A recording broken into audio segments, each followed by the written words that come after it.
السلام عليكم ورحمة الله وبركاته. نحمده ونصلي على رسوله الكريم. أما بعد، أعوذ بالله من الشيطان الرجيم. بسم الله الرحمن الرحيم. وقال الله تعالى في كلامه المجيد وفي الفرقانه الحميد: يا أيها الناس اتقوا ربكم إن زلزلة الساعة شيء عظيم. وقال النبي صلى الله عليه وسلم: بعثت أنا والساعة كهاتين. صدق الله العظيم. সমস্ত প্রশংসা জ্ঞাপন করেছে মহান আল্লাহ রাব্বুল আলামিনের শাহী দরবারে, যিনি আমাদেরকে বড় ভালোবেসে আঞ্জুমানে বসার এবং কিছু বলার এবং কিছু শোনার তৌফিক দান করেছেন। সেই জন্য আমরা সকলেই শুকরিয়া শরীফ বলি আলহামদুলিল্লাহ। তারপরে পরে আকাই নামদার তাজদারে মদিনা আহমদে মুস্তাফা মুহাম্মদে মুস্তাফা সকলেই বলি সাল্লাল্লাহু আলাইহি ওয়াসাল্লাম। যে নবীর অশেষ মেহনতে আমরা এই দিন পেয়েছি, সেই নবীর প্রতি লাখো কোটি দরুদ ও সালাম শান্তির দ্বারা বর্ষিত হোক। আমরা সকলেই বলি আল্লাহুম্মা আমিন। আজকের আঞ্জুমানের সম্মানীয় সভাপতি সাহেব ও মহামান্য বিচক্ষণ বিচারক মন্ডলী ও আমার সামনে বসে থাকার আমার সিনিয়র ভাইরা, সকলকে আমার অন্তরের শুভেচ্ছা ও সালাম। আজকে আমার আলোচনার বিষয়বস্তু হলো কিয়ামত।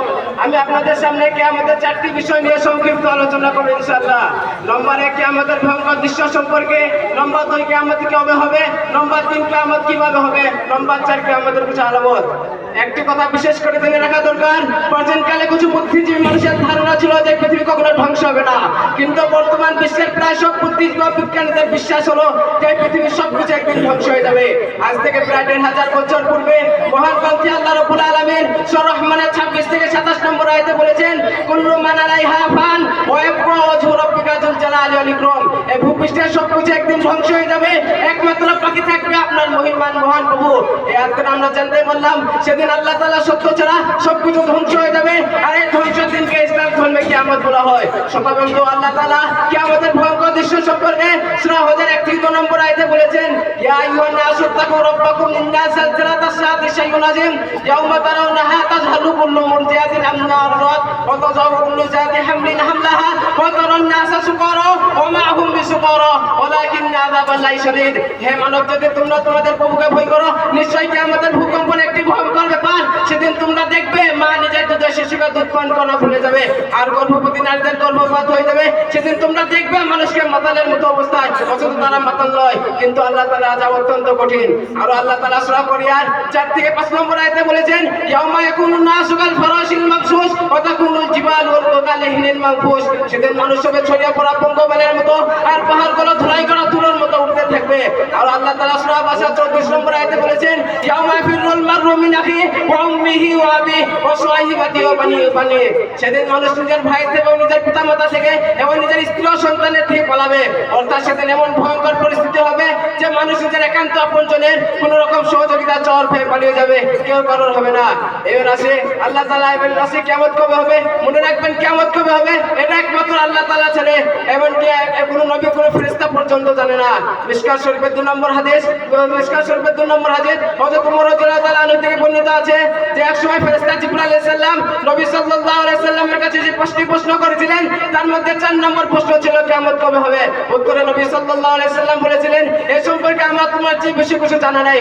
অর্থাৎ কিয়ামত কবে হবে তা যেমন তুমিও জানো না, তেমন আমিও জানি না। সর্বক্ষণের শেষ আয়াতে বলা হয়েছে, নিশ্চয়ই কিয়ামতের সুনির্দিষ্ট আল্লাহ তাআলার কাছে রয়েছে।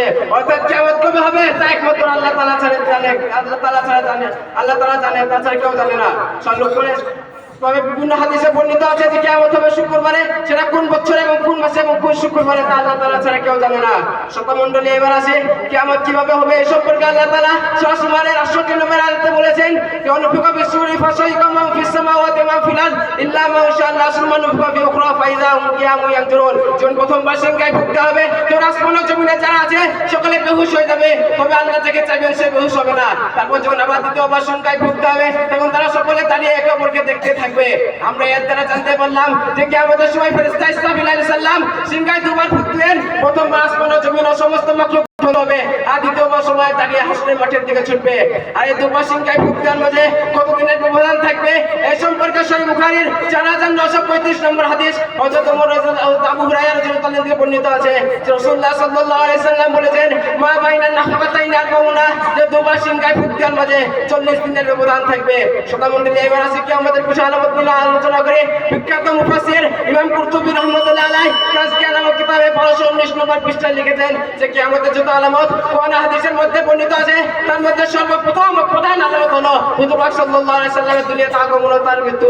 এই সম্পর্কে তিনি সহিহ বুখারী 4936 নম্বর হাদিস বর্ণনা করে যে বলেছেন যে হুজুর পাক সাল্লাল্লাহু আলাইহি সাল্লাম এক সময় নিজের শাহাদাত আমল ও তার পাশের মধ্যভাগ দুটো একত্রিত করে বলেছিলেন বস্তু আনা ওয়া সাআতু কাহাতাইন, আমাকে আল্লাহ তাআলা কিয়ামতের যতটা সৈন্য করে পাঠিয়েছে যতটা আমার এই দু আঙ্গুলের মধ্যে ব্যবধান। বুঝা গেল যে শাহাদাত আমল তার পাশের মধ্যভাগ যদি কোনো পার্থক্য নেই, তেমনি হুজুর পাক সাল্লাল্লাহু আলাইহি সাল্লামের কিয়ামতের মধ্যে খুব বেশি দূরত্ব নেই। এবং আমরা বক্তব্য করছি ওয়া আখিরু দাওয়ানা আলহামদুলিল্লাহি রাব্বিল আলামিন। আসসালাম।